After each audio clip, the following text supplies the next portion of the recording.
क्या आज आप भी संसार के प्यार के लिए रो रहे हो?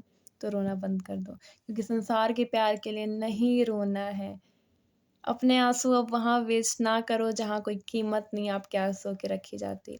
अब वहाँ अपना टाइम मत वेस्ट करो जहाँ आपको वैल्यूएबल नहीं समझा जाता।